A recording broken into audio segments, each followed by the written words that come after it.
현재 서울에서 두 아이의 엄마이자 아내로 살고 있는 여자입니다.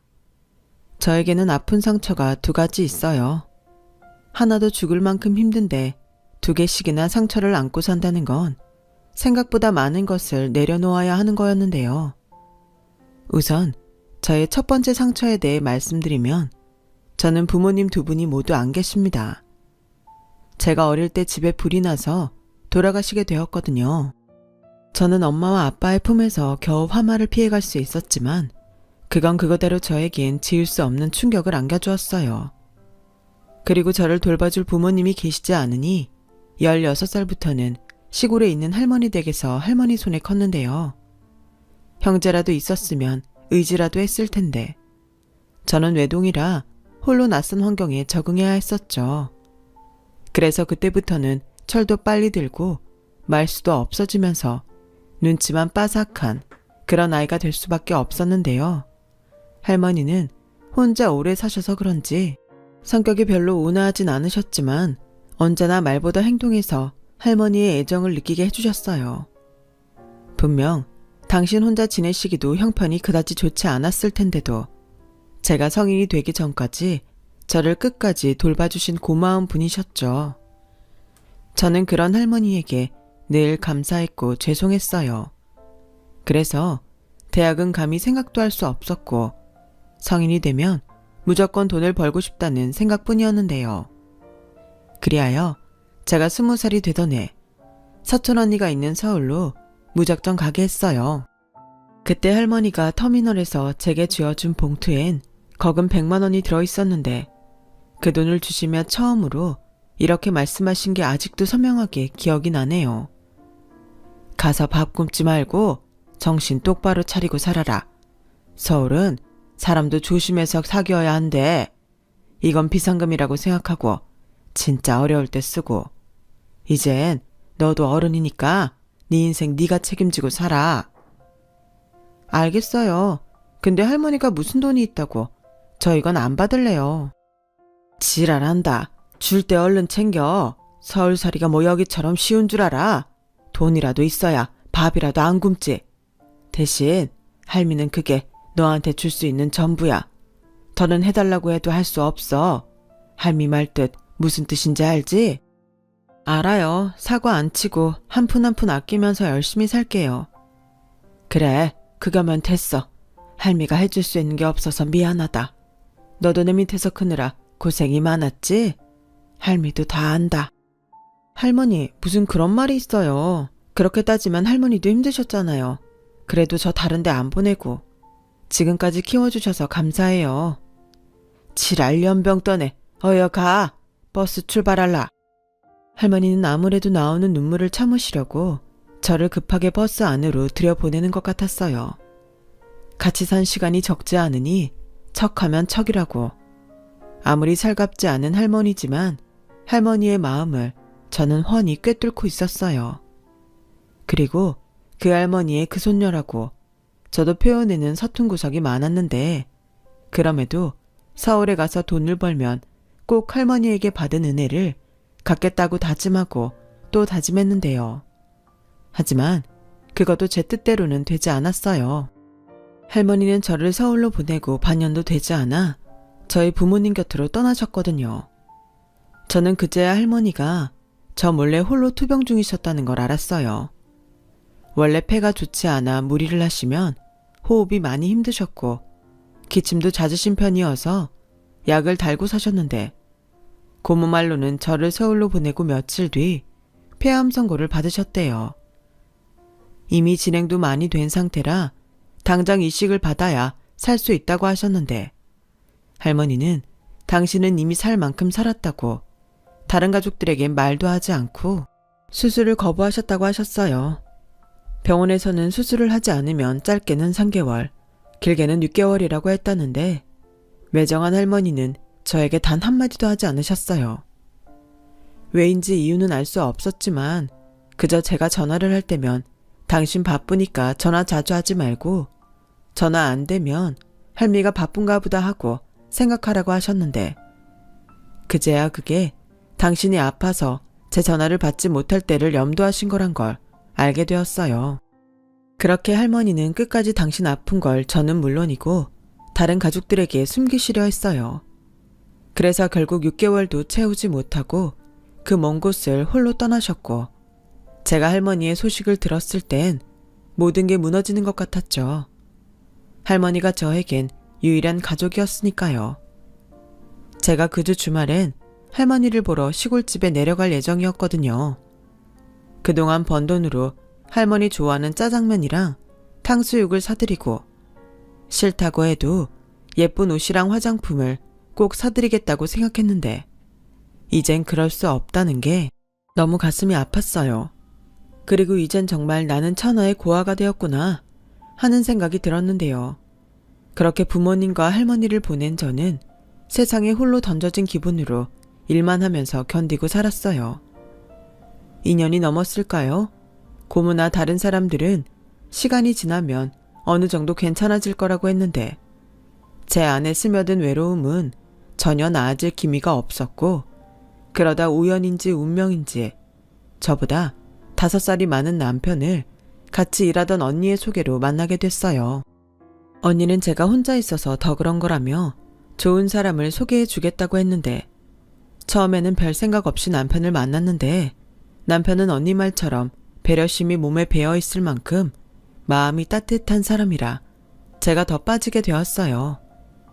남편 역시 제가 고아나 다름없어 마음이 쓰였는지 늘 저를 챙겨줬고 제가 퇴근이 늦거나 아플 땐 보호자 역할을 자처했는데 이젠 아무도 없다고 생각한 저에게 남편은 유일하게 가족이 되고 싶은 사람이었죠.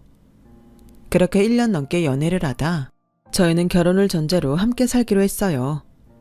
혼자 지내는 게 정말 싫었던 저를 생각한 남편의 마음이었죠. 정식으로 식을 올린 건 아니었지만 꼭 신혼 부부가 된 것 같아 꿈꾸는 것 같았는데 제가 너무 행복했을까요? 아직 정식으로 부부가 되지 않은 저희에게 아이가 먼저 찾아왔어요.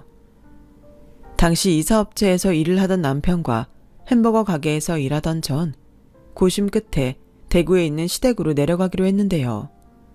남편은 가업을 잇는 조건으로 결혼 승낙과 경제적인 도움을 집에서 받고 싶어 했고 저는 이왕이면 가족들이 많은 곳에서 복닥복닥하게 살고 싶어 남편의 뜻에 따르기로 했지만 내심 저는 시부모님이 저를 마음에 들어하지 않으실까? 무척이나 긴장하고 떨었네요. 그렇게 처음으로 저는 시댁이 있는 지방으로 내려가 시부모님을 뵈었어요. 너무 긴장한 나머지 물도 제대로 넘기지 못할 정도였는데 옆에서 남편이 괜찮다는 듯 제 손을 꼭 잡아주더군요. 하지만 그럼에도 시부모님, 특히 시어머님은 제가 부모님이 모두 안 계신 점과 아이를 먼저 임신한 것이 영 마음에 들지 않았는지 한번 일그러진 표정은 시간이 지나도 펴질 생각이 없는 듯 보였는데요. 시부모님은 동네에서 나름 유명한 정육식당을 하고 계셨어요. 다른 직원들은 없이 아주버님과 시부모님이 운영을 하느라 항상 일손이 부족한 실정이었어요. 그럼 직원을 좀 뽑을 만도 한데 워낙 깐깐하고 남에겐 유독 야박한 시어머님의 성격상 버티는 사람이 없었다는 것 같더군요. 그래서인지 남편이 결혼 허락을 해주면 식당 일을 하겠다는 말은 시부모님에게 굉장히 큰 유혹이었어요. 두 분은 평소 아들들이 결혼해 사이좋게 식당을 물려받았으면 하는 바람이 있으셨거든요. 그러니 시부모님 입장에서는 저는 마음에 들지 않지만 가업을 잇기 싫다고 서울까지 간 아들이 모처럼 마음을 바꾼 것이 딱 잘라 거절할 수 없는 상황이었고 시어머님은 이윽고 남편과 시아버님에게 자리를 피해달라고 하시며 저와 둘이 대화하길 원하셨는데요. 내가 돌려서 말하는 법을 잘 몰라서 그냥 본론부터 얘기할게요. 그러니까 아가씨 말은 가족이라고는 하나 없는 혈혈 단신이라는 건가요?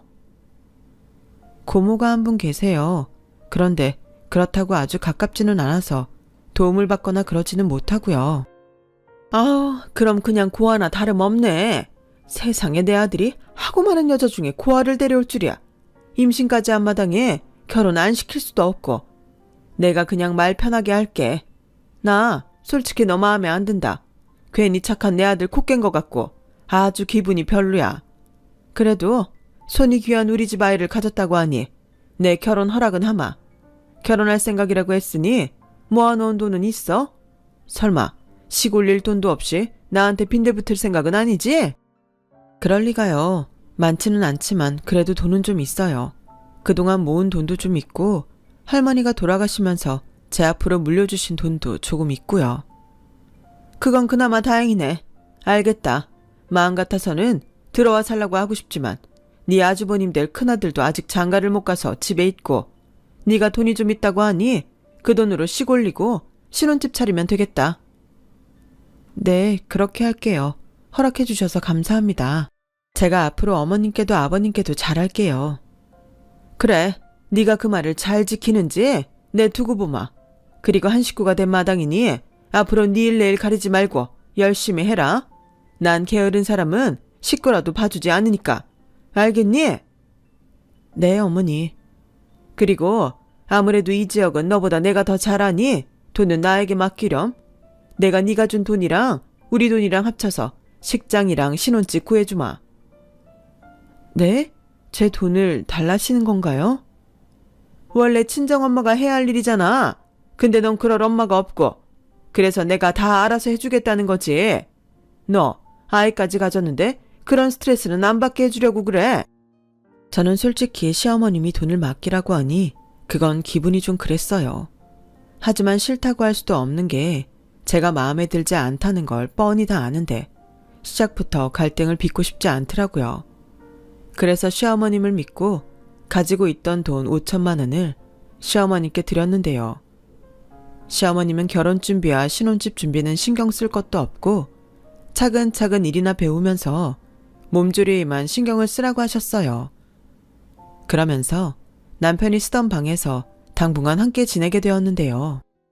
돈을 전부 맡겨서인지 아무리 시어머니라고 해도 불안해서 남편에게 슬쩍 말을 했고 남편은 자기 엄마가 돈 가지고는 경우 없는 짓을 할 사람이 아니니 괜찮을 거라며 자기한테 맡기라고 했어요. 혹여 문제가 발생하면 자기가 해결하겠다고 저를 안심시키더라고요. 그래서 남편을 믿고 저는 결혼할 생각에 부풀어 있었는데요. 솔직히 불편할 줄 알았던 시댁생활도 저는 그다지 불편하지 않았어요. 가족이라는 울타리가 그리웠던 만큼 식구들 많은 집이 생각보다 좋더라고요. 같이 모여 밥을 먹는 것도 함께 모여 TV를 보는 것도 저는 마냥 좋기만 했으니까요. 그리고 그때까지는 제가 순진해서 시어머님이 저희 할머니처럼 말은 정없이 해도 마음은 그러지 않으신 분이라고 생각했는데요. 애석하게도 그건 저만의 착각이었어요. 게다가 아직 아이 성별도 모르는데 무조건 아들을 낳아야 한다며 저에게 압박하셨고 산부인과 진료로 아이의 성별이 딸이라는 걸 알았을 때는 괜히 큰 잘못이라도 한 것처럼 불안하기만 하더라고요. 그러자 남편은 뭘 그런 고민을 하냐며 저희 아이의 성별을 시부모님에게 직접 알렸고 두 분 다 얼굴색이 좋지 않더군요. 며칠 후 결혼식장을 잡았다며 시어머님이 알려주신 곳을 남편과 갔을 땐 저는 경악을 금치 못했어요.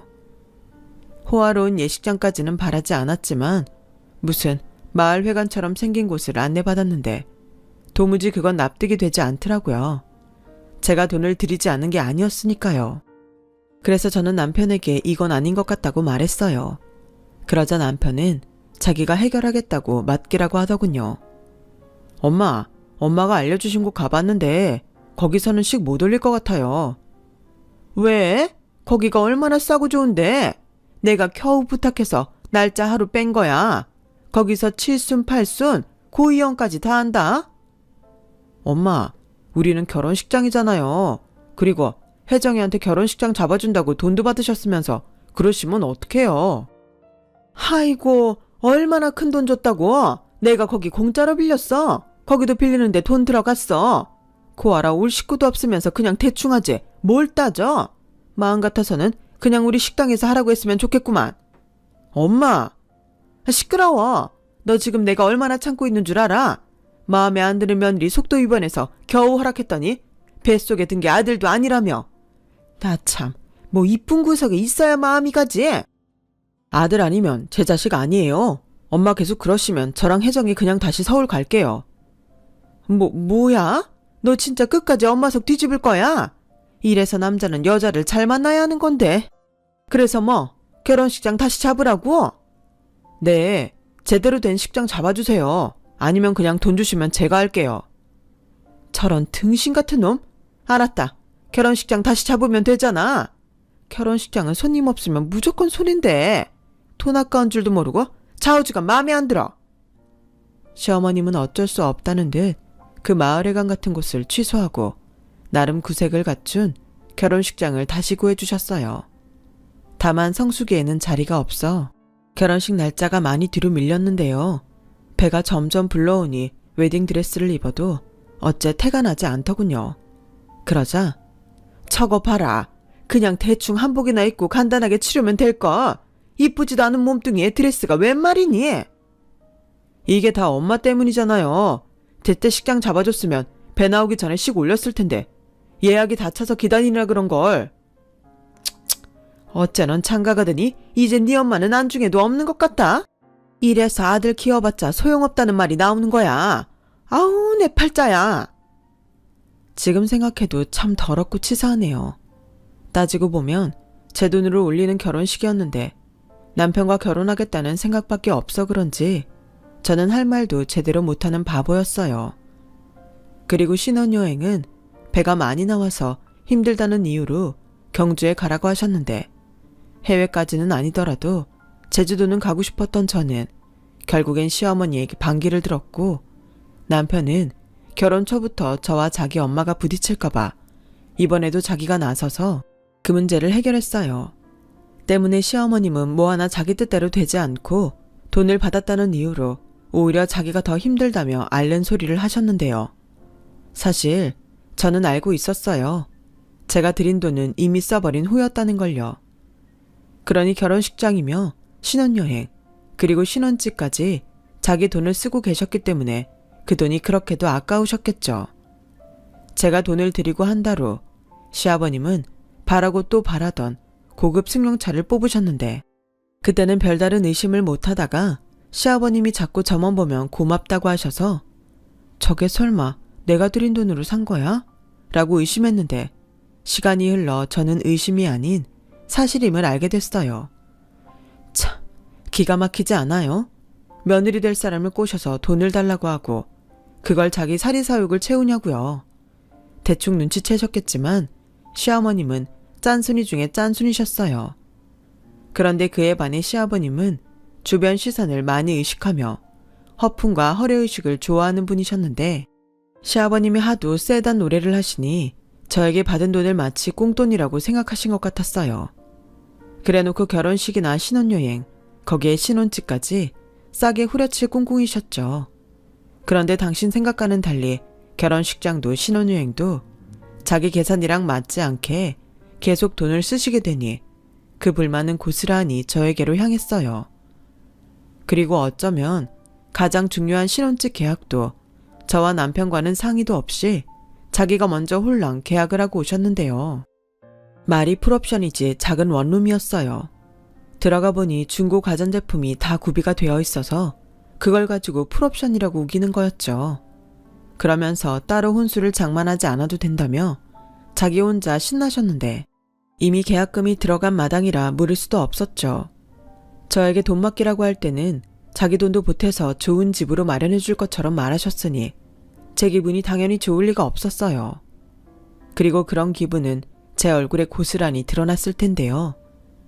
그래서인지 시어머님은 마치 대단한 인심이라도 쓰는 것처럼 앞으로 내야 하는 월세는 당신이 내주시겠다고 하셨는데 제 입장에서는 그것도 마냥 좋지만은 않았어요. 걸핏하면 월세로 협박을 당해야 했거든요. 너 계속 이렇게 내 마음에 들지 않으면 이번 달부터 월세는 없다. 똑바로 해. 라는 식의 말을 하루에도 여러 번 들어야 했어요. 거기에 저희 두 번째 상처인 첫째 아이가 장애를 갖고 태어나면서 시어머님의 구박은 극에 달했는데 가뜩이나 속상해 미쳐버릴 것 같은 저에게 자기 집안에 어떻게 이런 애가 나올 수 있냐며 제 유전자 탓을 하셨어요.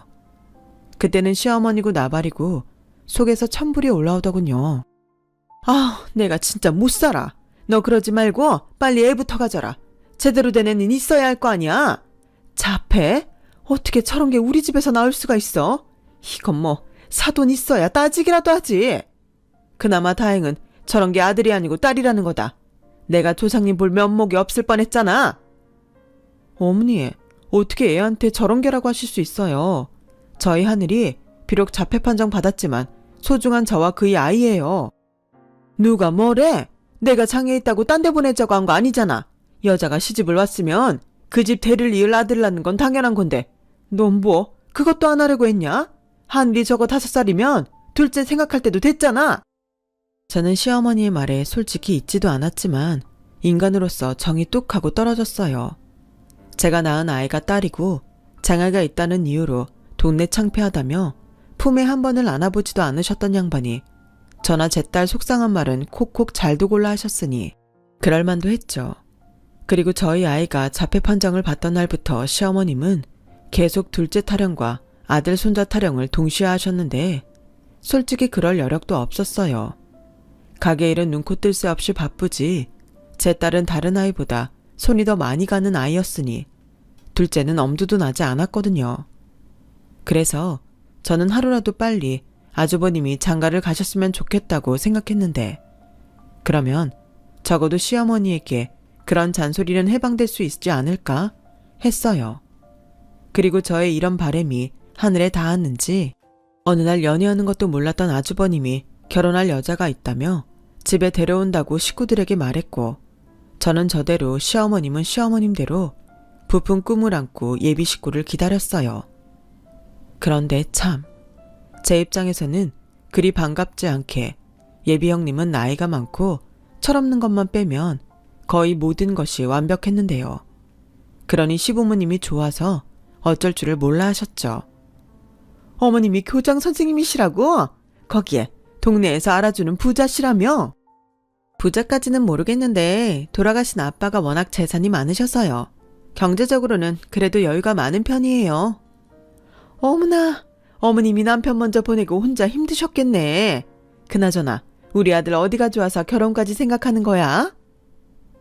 오빠가 나이가 저보다 많잖아요. 사실 저도 나이가 적은 편이 아닌데 원래 제 이상형이 저보다 나이도 좀 있고 어른스러운 사람이거든요. 아빠가 빨리 돌아가셔서 아빠 같은 남자랑 결혼하고 싶었는데 오빠가 딱이었어요. 세상에나 이래서 다 짝이 있는 거야. 난 그것도 모르고 우리 아들 나이 많아서 장가도 못 간다고 그렇게 속을 끓였는데 고마워. 진짜 고마워. 우리 집에 시집 오면 아무것도 할 거 없어. 그러니까 얼른 날 잡자고. 그렇게 시어머님은 아니 시아버님까지 아주버님이 결혼을 하는 게 아니라 당신들이 결혼하는 것처럼 예비 형님을 보는 눈에서 꿀이 뚝뚝 떨어졌어요. 그리고 행여 예비 형님이나 예비 사돈이 마음이 바뀔까봐 그야말로 번갯꿀에 콩 구워 먹듯 아주버님의 결혼식을 추진하셨는데요. 시부모님은 결혼 전이나 후나 그저 입에 침이 마르도록 형님과 안사돈에게 나이 많은 자기 아들이랑 결혼해줘서 고맙다고 몇 번이고 고개를 조아리셨어요. 저에겐 임신해서 자기 아들 코 깬 것 같다고 면전에서 싫다고 하시더니 사람 서운하게 만드는 방법도 가지가지였어요. 아무튼 형님의 등장으로 이제야 비로소 자신이 원하는 며느리를 본 시어머님은 대놓고 저와 형님을 비교하며 더 치사하게 차별하기 시작했어요. 뭐 이미 예견된 일이긴 했었죠. 저기 어머니, 의논 드리고 싶은 게 있는데요. 첫째야, 의논? 무슨 의논?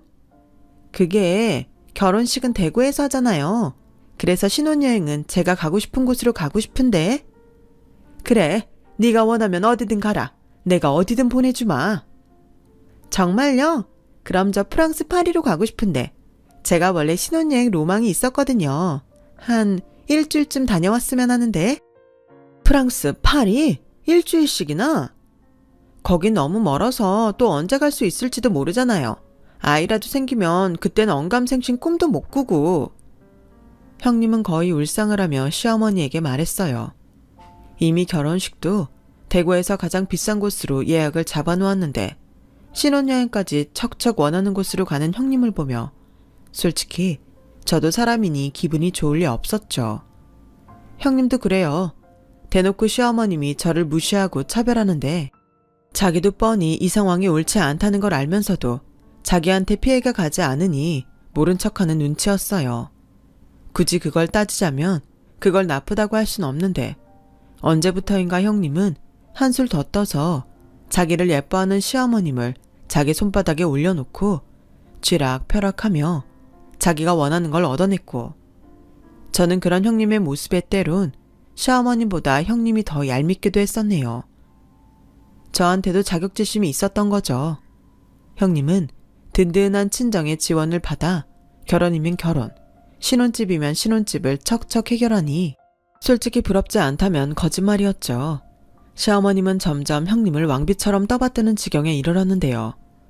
문제는 애꿎은 저까지 그런 형님을 떠받드는데 동참해야 했다는 거였어요. 형님 내외는 친정에서 시댁 근처 아파트를 장만해 주셔서 거기서 생활하고 계셨는데 형님이 신혼여행에서 다녀온 뒤 바로 임신을 하자 시어머님은 장남에게 장손을 봐야 한다며 몇 끼를 형님 집에 가서 차려주셨어요. 제가 그 반찬을 만들어야 했죠. 몇 끼마다 새로운 반찬으로 기본이 7첩, 평균이 10첩이었는데 그러다 좀 과한 날은 15첩이 넘는 새 반상을 만들어야 했어요. 형님이 입덧이 심해 먹지도 못하고 버리는 음식이 반이 넘는데 어머님은 가짓수를 많이 만들어야 조금이라도 형님이 더 먹지 않겠냐며 저를 아주 수락관 궁녀 취급을 하셨어요. 어머니, 아무리 생각해도 이건 너무 낭비 같아요. 그냥 형님한테 먹고 싶은 거 있냐고 물어봐서 그것만 하는 게 낫지 않을까요? 왜? 너 하기 싫어 그러냐? 그네가 귀한 우리 장손을 잉태하고 있는데 그 정도는 해야지. 아직 손년지 손전지도 모르잖아요. 너 부정타게 그 입 함부로 놀릴 거야? 무조건 장손이야. 내가 황금이건 꿈을 꿨다고 했잖아. 잔말 말고 너는 내가 시키는 대로 하기나 해. 너는 어째 점점 그렇게 내 마음에 안 드는 짓만 골라 하냐? 그러니까 저런 팔푼이 같은 애를 낳았지. 어머니, 시끄러워. 입 그만 놀리고 음식이나 만들어. 너 그거 다 하면 식당 밑반찬도 만들어야 하는데 어느 세월에 다 하려고 그래? 이쯤 되면 왜 그 짓을 참고 있냐고 생각하시는 분도 분명히 계시겠죠. 그게요, 저도 저 나름의 속사정이 있었어요. 우선 남편이나 저나 시부모님 가게에 일을 해서 월급을 받는 처지고 저희 부부와 시부모님의 계속되는 건의와 협의 끝에 월세 계약이 끝나는 후년에는 저희도 아이가 있는 만큼 돌봄 교육을 받을 수 있는 초등학교 근처 아파트를 해주시겠다고 약속을 받아놓은 상태였어요. 그러니 저도 싫다는 표현은 해도 그 일을 안 할 수는 없었죠. 그러던 어느 날 여느 때처럼 똑같이 형님 집에 보낼 음식을 식당 주방에서 만들고 있는데 비위가 너무 상하고 컨디션도 너무 나빠 혹시나 하는 마음에 약국에서 임신 테스트기를 사서 테스트를 해봤는데 희미한 두 줄이 보였어요. 기쁘기도 하고 첫째 생각에 마음이 무겁기도 했어요. 그리고 앞으로가 걱정이었죠. 장애를 가진 아이를 키우는 부모들은 다 알 거예요. 아이가 크면 클수록 부모는 배우고 익숙해져야 하는 게 많아지는데 거기에 갓난아이까지 케어할 자신이 솔직히 없더라고요. 하지만 저희 부부를 찾아온 소중한 생명이기에 저는 제 몸이 부셔져도 이 아이를 품겠다고 다짐했고 남편은 그런 저와는 달리 저의 임신 사실에 뛸 듯이 기뻐했어요. 워낙 아이들을 좋아했고 단란한 가정을 만드는 게 그 사람이 꿈이라 둘째가 태어나면 더 많이 즐겁고 행복할 거라고 저에게 고맙다고 했죠. 저는 그런 남편을 보고 또 바보처럼 좋았어요. 저런 사람이 내 남편이라 너무 다행이다 싶었거든요. 그렇게 저희 집은 형님에 이어 저까지 임산부가 2명인 집이 되었어요. 하지만 어째 저의 수락관 궁녀 신세는 변하지 않았고 시어머님은 형님은 몸도 약하고 초산이라 걱정이 많다며 안달복달 하셨지만 저는 2번째 임신이니 거의 나몰라라 하시더라고요. 뭐 거기까지는 좀 서운하긴 했지만 괜찮았어요. 문제는 저도 임신 중이라 힘든데 저한테는 여지없이 하던 일은 물론이고 시댁 일이며 식당 일이며 온갖 일을 다 시키려 하셨다는 거였죠. 저는 그때 임신 초기라 너무 힘든 상태였거든요. 남편이 눈치껏 저를 쉬게 하려 해도 집에라도 보내면 그날은 아주 불호령이 떨어졌어요. 야, 너 지금 바빠 죽겠는데 뭐 하는 거야? 어머니, 죄송해요. 제가 오늘은 진짜 너무 힘들어서요. 아니, 힘들긴 뭐가 힘들어? 너만 애 가졌냐? 나는 막달까지 식당 일 혼자 다 했어. 엄살 피우지 마. 이게 완전 애 가졌다고 꾀만 늘어서는? 꾀가 아니라 저 진짜 힘들어요. 어젯밤에는 피가 비쳐서 응급실도 다녀왔다고요. 임신 초기라 조심하지 않으면 유산될 수 있다고 병원에서도 쉬라고 하는데. 쉬란다고 다 쉬냐? 그럼 뭐 먹고 살아? 아, 요즘 젊은 애들은 근성이 없어. 됐다. 그래, 너네가 인심 썼으니까 오늘은 푹 쉬고 대신 내일이랑 모레는 너랑 네 남편이 가게 좀 도맡아서 해라. 내일이랑 모레요? 어머님 어디 가세요? 네 형님이 제주도 은갈치구이가 먹고 싶대. 그게 먹고 싶은데 멀어서 엄두가 안 나니 혼자 끙끙 앓고 있었던 모양이더라. 내가 아주 그 소리를 듣고 속상해서 당장 제주도 비행기표 끊었다. 그러니까 형님이 은갈치구이 먹고 싶다고 해서 저희만 빼고 온 가족이 제주도 가시는 거세요? 그래. 왜? 무슨 문제 있냐? 너는 신혼여행 때 다녀왔잖아. 그리고 안 사돈이 알아봐라. 날 얼마나 질타하겠냐. 곱게 키운 딸 먹고 싶은 것도 못 사주면 그게 시엠이니? 저는 할 말이 없었어요. 아니, 어떤 말도 하고 싶지 않았어요. 같은 며느리고 똑같은 임산부인데 누군 저리 대접받고 누군 이런 취급을 받고 있으니 더는 시어머니와 말을 섞고 싶지 않았어요. 저는 대충 대화를 끝내고 전화를 끊었어요. 그리고 그날 저녁 하루 종일 서러워서 애먼 남편에게 분풀이하며 짜증을 냈는데요. 그러자 제 딸이 엄마 속상해? 엄마 울어? 엄마 속상해서 울어? 라고 짓단에는 저를 위로하는데 그냥 그 상황이 다 싫었어요. 고아인 처지도 싫고 형님과 차별받으며 천시당하는 제 꼴도 싫었어요. 그렇게 한참을 우니 남편은 저에게 미안하다며 제가 원하면 정리하고 힘들어도 우리 네 식구만 따로 나가 살자고 했는데 사람 욕심이 뭔지 제 돈 다 뺏기고 겨우 받기로 한 아파트가 아까워 저는 그러자고 말하지 못했네요. 그런 한 차례 폭풍이 지나가고 드디어 시어머님이 바라던 그때가 되었어요.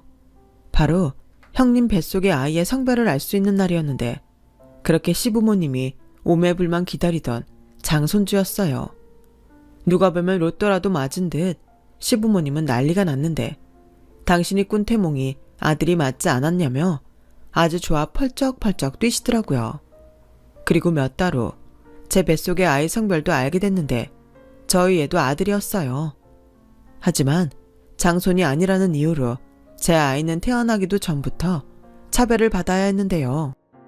오히려 형님이 집에 들어와 운이 풀리기 시작했다며 저희 아이도 형님 덕이라고 하셨어요.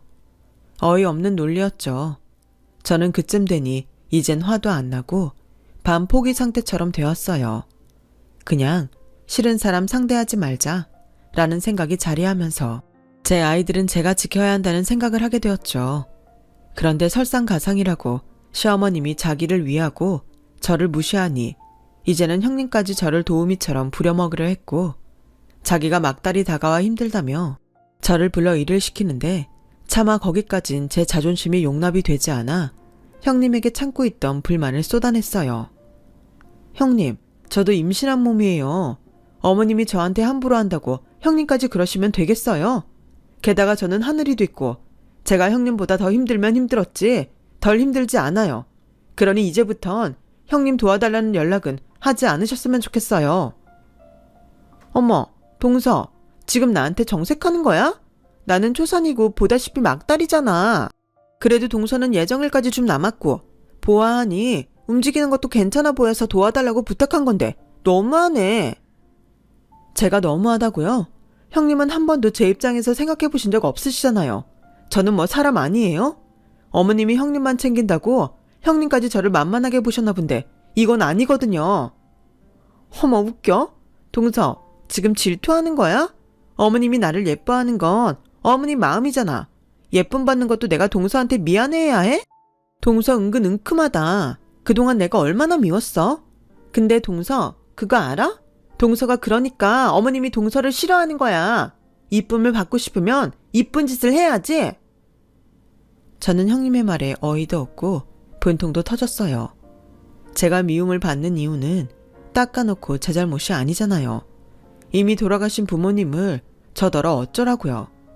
게다가 형님은 잘난 자기 집을 믿고 기세가 등등하는 거였기에 언제고 그 대가를 꼭 치렀으면 소원이 없겠다고 생각했네요. 그리고 형님과 그렇게 한바탕 한 저녁, 예상했던 대로 시어머니 득달같이 저희 집에 쳐들어오셨는데요.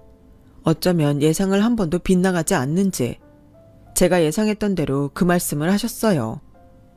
너 미쳤냐? 아니면 돌았어? 이게 진짜 싫어도 며느리라고 봐주니까 꼴에 임신했다고 아주 유세네? 너 큰애한테 가서 뭐라고 짓거린 거야? 뭐라고 했길래 큰애가 울고불고 지 친정에 간단 소리를 해? 저 별말 안 했어요.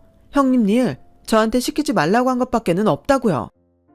그때였어요. 귓가에 번쩍하고 충격이 느껴졌는데 시어머니가 제 뺨을 내리치셔서 느껴지는 충격이었죠. 그리고 여지없이 해주기로 한 아파트로 협박을 하셨어요. 너 계속 이러면 내가 그 아파트 사줄 거 같냐? 그리고 너 요즘 예전처럼 식당 일도 못하는 것 같은데 네 월급 50% 삭감이다. 당장 네 형님한테 죄송하다고 무릎 꿇고 싹싹 빌어. 그러지 않으면 아파트 이사 갈 거면 접어라. 알겠어요. 그럼 대신 그때 저한테 가져가신 5천만 원 돌려주세요. 그 돈으로 아버님 차 사드린 거 제가 모를 줄 아세요? 어머, 얘가 진짜 사람 뒤로 넘어가게 하네. 그래서 내가 너 결혼식장 안 잡아줬냐? 신혼여행 이 집 내가 다 해줬잖아. 이게 5천만 원이 안 될 것 같아. 그동안 내가 내준 월세만으로도 충분히 넘었어. 제가 월세 얻어달라고 한 거 아니잖아요. 어머님이 돈이 없으니까 그렇게 하신 거죠. 너 정말 한 대 더 얻어맞고 싶어 환장한 거야? 아니면 한 대 맞았다고 눈에 뵈는 게 없어? 난 너한테 받은 돈 다 해줬어. 이게 어디다 대고 돈으로 사람을 협박해? 내 아들 봐서 아파트 해주려고 했는데 너 하는 짓 보니까 아주 그 마음도 싹 사라진다. 내 아들이 무슨 죄니? 그때 그냥 속도 위반이고 뭐고 내쳤어야 했는데. 할머니 나빠. 나쁜 사람이야. 나쁜 사람을 벌 받아야 해. 할머니는 벌 받아야 해. 뭐야? 너 지금 할미한테 무슨 말버릇이야? 할머니 무서워. 아이한테는 화내는 어른은 나쁜 사람이야. 나쁜 사람은 벌 받아야 해. 할머니 벌 받아야 해. 아이씨, 야, 너 저거 빨랑 방으로 치워? 진짜 내가 여기 못 오면 머리가 아파. 좌우지간 너 큰애한테 빌어라. 알겠어? 시어머니는 저희 딸애를 보며 인상을 찌푸리고 급히 집을 나가셨어요. 하지만 저는 형님에게 사과할 생각이 없었죠. 제가 사과할 짓을 한 게 없으니까요. 그래서 그날 저녁 남편에게 저는 더는 이렇게 사는 게 힘들다고 그냥 아파트고 뭐고 다른 데 가서 우리 네 식구만 살면 안 되냐고 말했고 남편은 알겠다고 일단은 둘째를 낳으면 구체적으로 생각해보자고 저를 달랬어요. 그리고 저는 그 사건 이후 시어머니와 더는 부딪히고 싶지 않아 식당도 나가지 않았는데 남편은 그것도 자기가 알아서 한다며 저에게 집에서 딸애를 보며 쉬라고 했어요. 솔직히 딸애와 있으면 쉬는 게 쉬는 건 아니었는데 식당에 나가지 않는 것만으로도 숨통이 트이는 기분이었어요. 딸애도 훨씬 안정되어 보였고요. 평소 제가 식당에서 일을 할 때면 딸애를 식당과 가까운 시댁에 있게 하거나 식당 주방에 있게 했는데 저라고 그게 좋을 리 없잖아요. 그러면서 내심 남편에게 미안했지만 저만이라도 시댁과 연을 끊고 싶다는 생각을 몇 번이나 했는데 생각이 현실이 되었어요. 처음 대구에 왔을 때는 대가족을 이루고 살면 행복할 거라고 생각한 제가 순진한 바보였죠. 그리고 하루하루 분가할 생각에 설레고 있을 즈음 뜻밖의 일이 벌어지고 말았어요. 그건 형님의 어머님이 폐암에 걸렸다는 소식에서 시작되었죠. 형님도 형님이지만 할머니를 같은 병으로 보낸 저라 뭔가 기분이 이상하더라고요. 그리고 남편이 꽤 심각하게 말했어요. 듣자 하니 상태가 많이 안 좋으신가 봐. 이식을 받아야 사실 수 있는 것 같은데 기증자 찾는 게 쉬운 일도 아니고 자기 돌아가신 할머니도 같은 케이스였지? 맞아. 형님이 많이 힘들겠다. 잘은 모르지만 그런가 봐. 형한테 들으니까 맨날 울고 계신데 출산일도 멀지 않았는데 형이 걱정이 많더라고. 어머님도 애가 타겠네.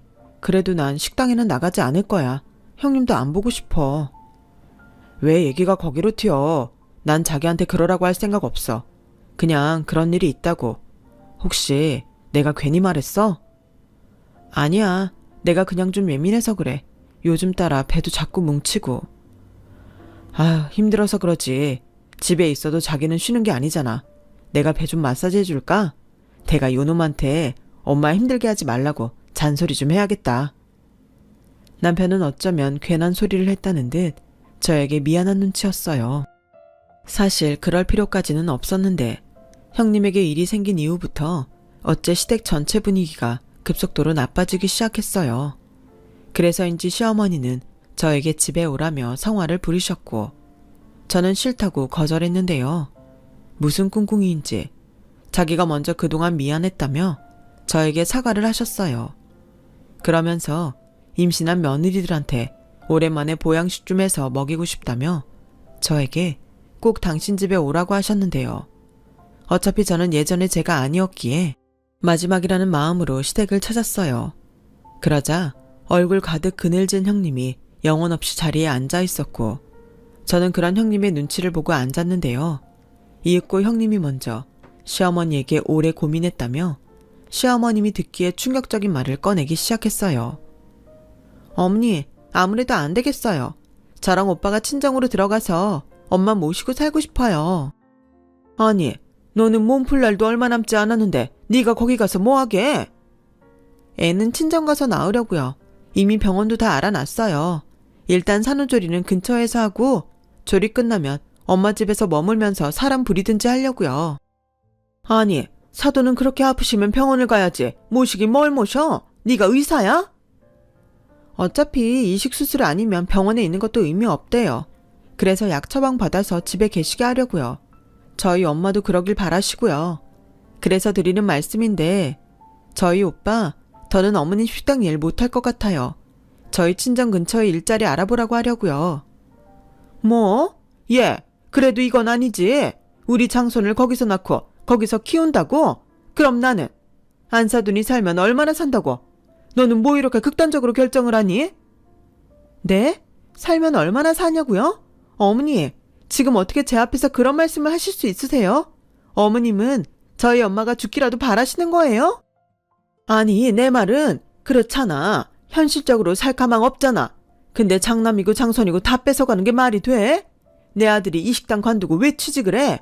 왜 남의 밑에서 아쉬운 소리 하면서 일을 하냐고. 그러지 말고 네가 정 그러면 사돈을 여기로 모시자.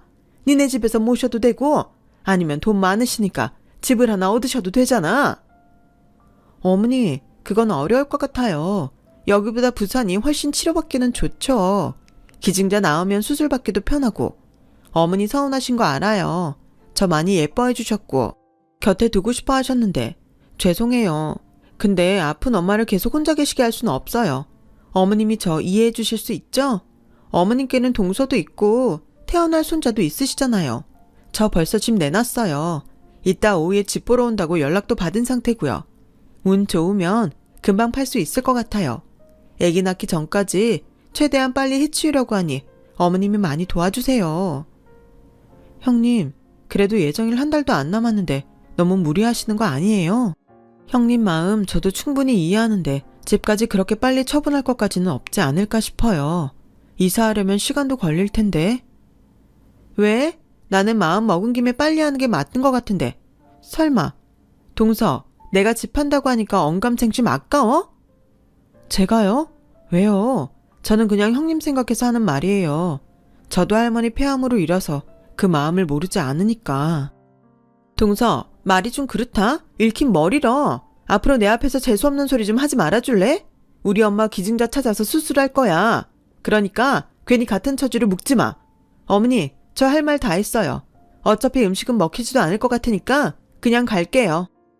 예, 큰애야. 잠깐만. 예. 작은애 너는 진짜 얘가 왜 그러냐? 낄 때 못 낄 때 구별을 못해. 어머니, 왜 저한테 그러세요? 저는 형님 생각해서 한 말이었어요. 에휴, 이러다 내 손자 내 손으로 안아보지도 못하는 거 아니야? 아니지.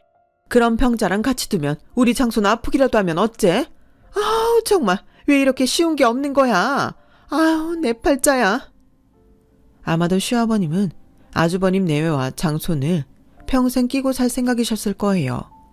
그래서 이런 일이 생길 거라고는 상상도 하지 못하셨을 거고, 아닌 밤중에 홍두깨라고 형님이 친정으로 가겠다는 말에 충격을 받으셨는지 보양식이고 뭐고 그 자리에 주저앉고 마셨는데요. 제 팔자도 참 기구한 게 시어머님이 알아누우니 시아버님은 저를 붙잡고 시어머님을 보살펴달라고 사정을 하시더라고요. 저는 어차피 저랑 있으면 상태만 더 나빠지실 거라고 차라리 저보다는 남편이 있는 게 나을 것 같다고 했는데 시어머님은 다 필요 없다고 화를 내시더라고요. 그리고 그날이 지나고 형님네 아파트가 팔렸다는 소식과 함께 형님은 이사를 준비하셨는데요. 아이 출산일이 코앞이라 정리는 아주버님께 맡기고 우선은 형님만 친정에 먼저 가 있기로 했다는 말을 듣게 됐어요. 그런데 정확히 형님이 친정으로 가고 일주일 후 뜻밖의 비보가 들려왔는데요. 형님의 어머니가 끝내 돌아가셨다는 말을 듣게 됐어요.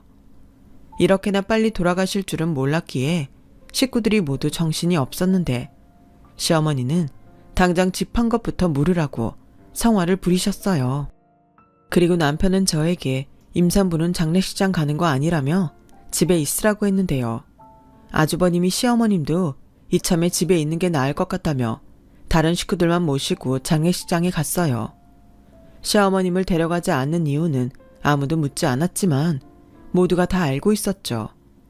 그리고 3일장을 마치고 형님을 비롯한 식구들이 집으로 돌아왔어요.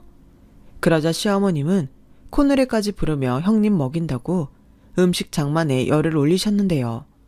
순간 사이코 같아서 소름이 끼치더군요. 형님을 그다지 좋아하지 않지만 가족을 잃은 슬픔을 누구보다 잘 아는 저였기에 어머님의 태도가 섬뜩하기까지 했거든요. 그리고 그날 저녁 형님 앞에는 떡하고 잔치라도 한 듯 한 상이 차려졌고 형님은 어이가 없다는 듯 시어머님을 쳐다봤어요. 예, 이럴 때일수록 먹고 힘을 내야 하는 거야. 뱃속이 허하면 계속 안 좋은 생각만 난다니까. 입맛 없어도 내 성의를 봐서 조금이라도 먹어라. 어머니, 죄송한데 저 이거 못 먹겠어요. 저 그냥 집에 가서 혼자 있고 싶어요. 얘는 네가 그러면 내 속이 터지지. 그렇게 입맛이 없으면 내가 가서 누룽지라도 끓여올게. 너 입 더 심할 때도 누룽지는 먹었었잖아. 시어머님은 그렇게 다시 주방으로 가셨어요. 그리고 누룽지를 끓이시는 것 같았는데 그때였어요. 장례식을 간마치고 온 후라서 더욱 무거운 침문만 흘렀는데 거실 한 구석에서 제 딸 하늘이가 혼자 뭐라 하는데 그 소리가 예사롭지 않았어요. 하늘아, 하늘이 지금 뭐해? 누구 따라하는 거야? 할머니 따라하는 거야. 이봐요, 사돈. 사람이 염치가 있어야지. 죽을 뻔 걸렸으면 자식한테 짐될 생각하지 말고 병원 가서 혼자 죽어요. 나는 내 아들이랑 손자 못 져요. 왜? 내 새끼를 당신이 끼고 살아? 딸 시집 보냈으면 그걸로 끝이야. 혼자 연명하고 살든지 아니면 어디 조용한 데 가서 혼자 가세요. 하늘아, 이게 할머니를 따라한 거라고? 010땡땡땡땡땡땡땡땡 번호로 할머니가 전화해서 그렇게 말했어. 하늘이가 들었어. 근데 엄마, 죽어요는 나쁜 말이지? 벌 받아야 하는 거지?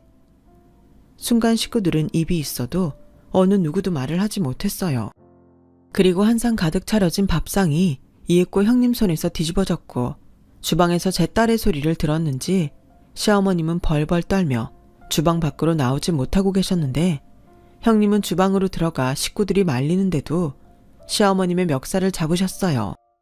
내가 이상하다고 생각했어. 당신이었네. 우리 엄마 힘든데 당신이 이런 악담을 하니까 우리 엄마가 충격을 받아서 숨도 못 쉬고 그렇게 갔어. 아니, 얘가 왜 생사람을 잡아? 이건 놔. 그래, 내가 내분에 못 이겨서 사돈한테 전화로 할 말 좀 했다. 그래도 암 환자가 무슨 그런 말을 들었다고 죽어? 그냥 명이 다 돼서 간 거지. 그 입 안 닥쳐요? 당신이 그러고도 사람이야? 어머, 얘 좀 봐. 난 이 CM이다. 이게 지금 누구 앞이라고 눈이 돌아서 할 말 못할 말 구별도 못해. 정신 차려. 그리고 제가 하는 말을 다 믿는 거야? 상식적으로 그런 대화를 제가 어떻게 다 기억해? 난 다 기억하는데. 또 해볼까요? 이봐요, 사돈. 사람이 염치가 있어야지. 야, 너 저거 빨리 안 치워? 어디서 모자란 게 기억 안 해도 될 것만 줄줄이 외우고 있어. 너, 네 집에 가. 그리고 다신 여기 오지 마. 엄마, 왜 내 딸한테 그래요? 그리고 사람이 어떻게 그런 소리를 아픈 사람한테 해요? 그래놓고 형수한테 이거 먹으라고 이 많은 음식을 차렸어요? 엄마, 제정신이에요? 쟤 좀 봐. 왜 니들 식구들은 죄다 나한테만 뭐라고 하냐? 막말로 내가 뭐 틀린 소리 했어? 내 자식 내가 끼고 산다는데 왜 자기 아프다는 핑계로 내 새끼들을 끼고 사냐고. 어차피 사람은 다 죽어. 그럼 그냥 겸허하게 받아들이고 자식한테 돈이나 물려주면 될 것을 시집간 딸한테 왜 질척거리는데? 결국 형님은 시어머니 말에 악다구니를 치다 정신을 잃고 쓰러지고 말았어요. 그리고 곧 양수가 터져 나왔는데 저는 너무 놀라 119에 신고를 했죠. 아주버님도 깜짝 놀라 출동한 구급차를 타고 병원으로 향했는데 그날따라 무슨 환자들이 그렇게 많은지 응급수술을 할 병원을 찾는 게 쉽지 않았고 겨우 받아주는 병원을 찾아 옮겨진 형님은 끝내 뱃속의 태아를 잃고 말았어요. 아이가 파랗게 질려 숨을 쉬지 않았다고 하더군요. 저도 출산을 앞둔 임산부다 보니 그 말에 마음이 참 아팠는데 그 소식을 전해들은 시어머니는 거짓말이라며 그 자리에서 쓰러지고 마셨는데요. 그렇게 하루에 구급차만 2번 출동한 시댁은 그야말로 아수라장이 되었고 그 후유증은 꽤 심각했어요. 겨우 몸을 추스린 형님은 더는 아주버님과 살 수 없다며 이혼을 요구하셨고 아주버님은 집과 연을 끊을 테니 이혼만은 하지 말자고 매달리셨는데 형님이 그럴 수 없다며 단호하게 헤어지자고 하신 모양이었죠. 결국 변호사를 통해 이혼 소장을 받은 아주버님은 거의 폐인이 되어버리셨어요. 나중엔 이게 다 제 딸 때문이라며 아주버님도 시어머니도 제 딸을 못 잡아먹어 안달이 나셨는데 더는 가만히 있을 수가 없겠더라고요. 지금 잘못을 누가 했는데 하늘이한테 그러세요? 부끄러운 줄 아세요? 형님 어머니 돌아가신 거 어머니 때문 맞아요. 사람은 다 죽는다면서요. 근데 어머님 죽을 병 걸렸을 때 그런 말 들으면 어떤 기분이실까요? 어머님이 항상 모자르다고 하는 저희 애도 알잖아요. 어머님이 나쁜 사람이라는 거. 여기서 모자른 사람은 제가 볼 땐 어머님이세요. 저도 더는 어머님 며느리 안 할래요. 어차피 하늘이도 없었으면 하셨죠? 제 새끼 제가 다 데리고 갈 테니 이제라도 속 편하게 사세요. 야, 가긴 어딜 가? 네 뱃속에 있는 애가 누구 자손인데 이젠 걔가 우리 장손이잖아. 너 가려거든 그 애는 나 주고 가라. 정말 미쳤네. 내가 돌았어요? 총 맞았어요? 내 새끼를 왜 당신 같은 사이코한테 줘요? 똑똑히 들어요. 당신 지금 벌 받는 거야. 내가 낳은 내 새끼들은 절대 당신 안 보여줄 거니까 꿈도 꾸지 마요. 아파트? 저도 안 가죠. 그거 주면서도 사람을 얼마나 옥죄려고. 됐어요. 저는 그날 바로 짐을 싸서 서울행 기차를 탔어요. 남편도 함께였죠. 남편도 이젠 더는 소름이 끼쳐서 자기 집 식구들을 보고 싶지 않다고 했어요. 그러면서 받을 건 제대로 받아야 하지 않겠냐며 보증금은 물론이고 식당 금고에 있는 것들을 챙겨왔는데 시아버님께 퇴직금이라고 생각하시라며 사는 동안 보지 말자고 했다더군요. 그동안 참고 지내온 시간도 있고 병적인 시어머님의 모습까지 본 저희 부부는 처음부터 시댁 근처에 가지 않는 것이 좋았을 거라며 후회했어요. 무엇보다 남편이 저에게 많이 미안해했죠. 저희는 그날 서울로 올라와 단칸방이었지만 새로운 생활을 시작했어요. 남편은 워낙 성실한 사람이라 새로운 직장에서도 적응을 빨리 했고 저는 예쁜 밤톨 같은 아들을 품에 안게 되었죠. 임신기간 동안 너무 많은 일들이 있어서인지 아들을 처음 봤을 때 너무 미안하고 고맙기만 해서 눈물이 났는데요. 아무래도 형님의 아이 생각이 나서 더 그랬던 것 같아요. 그리고 이제부턴 목숨 같은 두 아이를 위해서라도 더 강해지고 열심히 살아야겠다고 생각했는데요. 무엇보다 시어머니 같은 엄마는 되지 말아야 한다고 다짐하고 또 다짐했어요.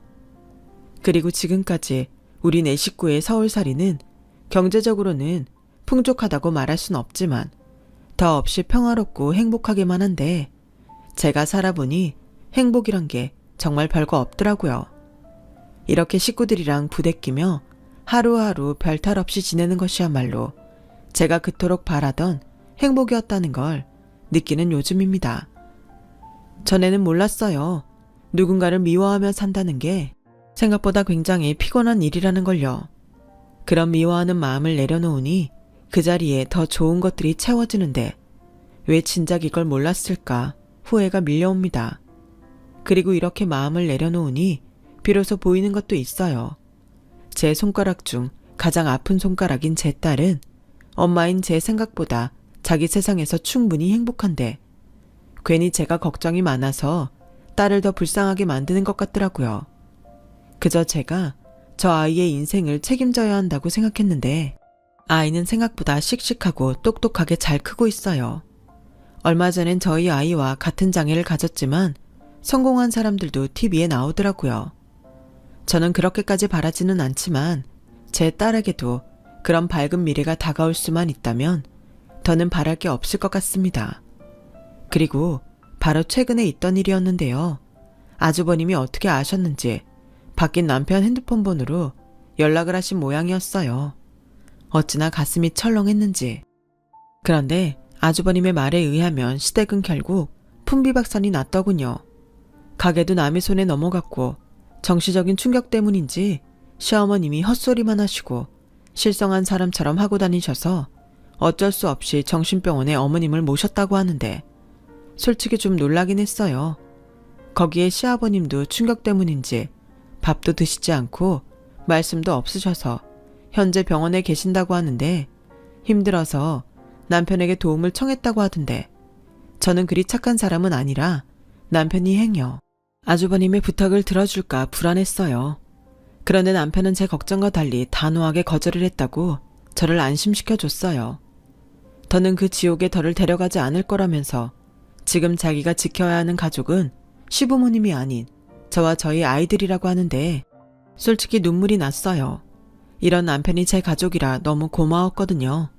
그러면서 한편으론 저 역시도 상황이 좋지 않은 시댁을 외면하는 게 쉽지만은 않았는데요. 그래도 하도 당해서 그런지 불편한 마음일지라도 저는 예전으로 돌아갈 마음이 없습니다. 생각해보니 그분들에게 제가 받은 게 미움과 원망 그리고 서러움을 빼면 정말 하나도 없더라고요. 그렇게 받은 게 없는데 제가 드릴 건 더더욱 없는 거죠. 이젠 그래도 어쩔 수 없다고 생각해요. 저는 두 아이 키우는 것만으로도 충분히 벅차거든요. 그리하여 지금은 그냥 마음으로 기도를 하는데 부디 시어머님이 늦게라도 자신이 뭘 잘못했는지는 꼭 아셨으면 좋겠다고 빌고 있어요. 어른이라면 응당 자신이 한 행동에 책임을 져야 하잖아요. 시어머님이 꼭 그 책임을 다할 수 있었으면 합니다. 정신이 온전하지 못해 그걸 다 까먹는다면 제가 너무 억울할 것 같거든요. 제 사연은 여기까지예요. 제 사연 끝까지 들어주신 분들께 거듭 감사하다는 말씀드리며 항상 건강하시고 행복하시길 진심으로 바라겠습니다. 고맙습니다. 여러분, 사연 댓글에 응원과 현명한 조언 부탁드려요. 좋아요와 구독은 저에게 큰 힘이 됩니다. 오늘도 좋은 일